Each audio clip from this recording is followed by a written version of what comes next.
ಭಾರತದ ವಿದ್ಯುನ್ಮಾನ ಹಾಗೂ ತಂತ್ರಜ್ಞಾನ ಕ್ರಾಂತಿಯು ಜಗತ್ತಿಗೆ ಹೊಸ ದಿಕ್ಸೂಚಿಯಾಗಿದೆ.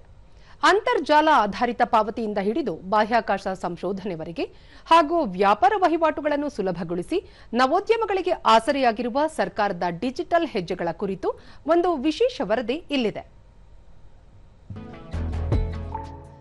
ಭಾರತದ ವಿದ್ಯುನ್ಮಾನ ಪಾವತಿ ವ್ಯವಸ್ಥೆ ಜಗತ್ತಿನಲ್ಲಿ ಬಹುದೊಡ್ಡ ಕ್ರಾಂತಿಯನ್ನು ಸೃಷ್ಟಿಸಿದೆ. ಜಾಗತಿಕ ತ್ವರಿತ ಪಾವತಿ ವಹಿವಾಟುಗಳಲ್ಲಿ ಭಾರತದ ಪಾಲು ಬರೋಬ್ಬರಿ 49%ರಷ್ಟಿದೆ. ಕೇವಲ ಮಾರ್ಚ್ 2026ರ ಒಂದು ತಿಂಗಳಲ್ಲೇ ಸುಮಾರು 30 ಲಕ್ಷ ಕೋಟಿ ರೂಪಾಯಿ ಮೌಲ್ಯದ 2300 ಕೋಟಿಗೂ ಹೆಚ್ಚು ಏಕೀಕೃತ ಪಾವತಿ ವಹಿವಾಟುಗಳು ನಡೆದಿವೆ.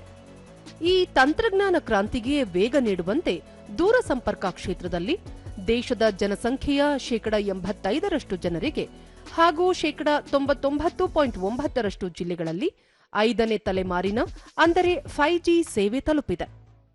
ಚೈನಾದ ನಂತರ ಭಾರತವು ವಿಶ್ವದ 2ನೇ ಅತಿದೊಡ್ಡ 5G ಮಾರುಕಟ್ಟೆಯಾಗಿದೆ ಮತ್ತು ಅಂತರ್ಜಾಲ ಸಂಪರ್ಕಗಳ ಸಂಖ್ಯೆ 2014ರಲ್ಲಿ ಇದ್ದ 6 ಕೋಟಿಯಿಂದ 2025ರ ಡಿಸೆಂಬರ್ ವೇಳೆಗೆ 103 ಕೋಟಿಗೆ ತಲುಪಿದೆ.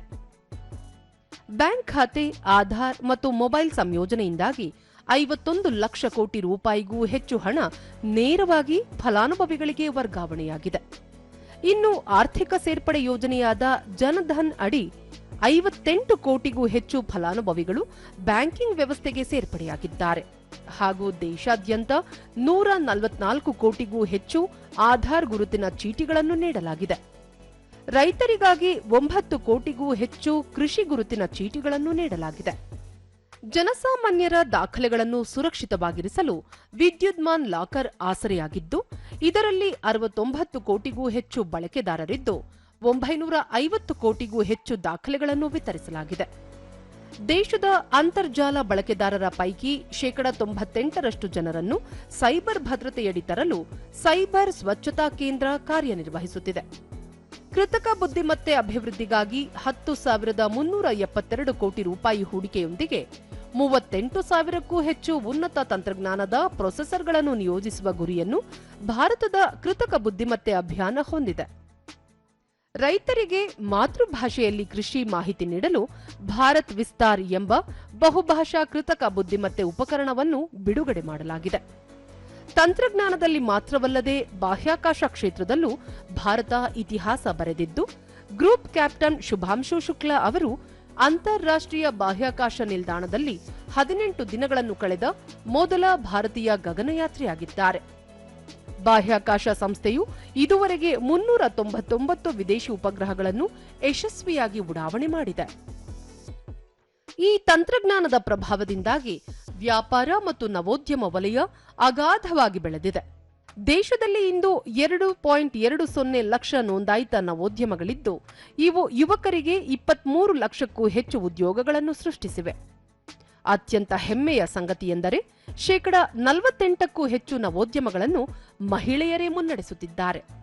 ನವೋದ್ಯಮಗಳಿಗೆ ಉತ್ತೇಜನ ನೀಡಲು ಹಕ್ಕುಸ್ವಾಮ್ಯ ಸಲ್ಲಿಕೆ ಶುಲ್ಕದಲ್ಲಿ 80% ಕಡಿತ ಮಾಡಲಾಗಿದೆ ಹಾಗೂ ವಿಶೇಷ ಯೋಜನೆಯಡಿ 1,600ಕ್ಕೂ ಹೆಚ್ಚು ಉನ್ನತ ತಂತ್ರಜ್ಞಾನದ ನವೋದ್ಯಮಗಳಿಗೆ ಬೆಂಬಲ ನೀಡಲಾಗುತ್ತಿದೆ.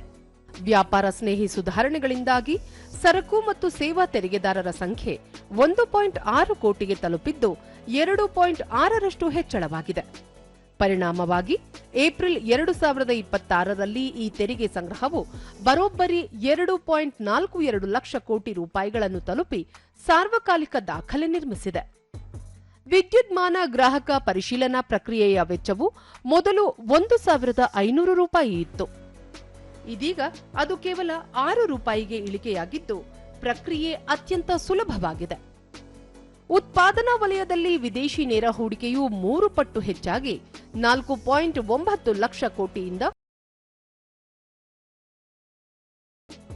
2014ರಿಂದ 2026ರ ಮಾರ್ಚ್ ವರೆಗೆ ಒಟ್ಟು $843 ಬಿಲಿಯನ್ ವಿದೇಶಿ ನೇರ ಹೂಡಿಕೆ ಹರಿದು ಬಂದಿದೆ. ಕಾರ್ಖಾನೆಗಳ ಸ್ಥಾಪನೆಗೆ ಅನುಮೋದನೆ ನೀಡುವ ಸಮಯವನ್ನು 90 ದಿನಗಳಿಂದ 30 ದಿನಗಳಿಗೆ ಇಳಿಸಲಾಗಿದೆ. ಕಂಪನಿಗಳ ನೋಂದಣಿಯಲ್ಲಿ 27ರಷ್ಟು ಬೆಳವಣಿಗೆಯಾಗಿದೆ.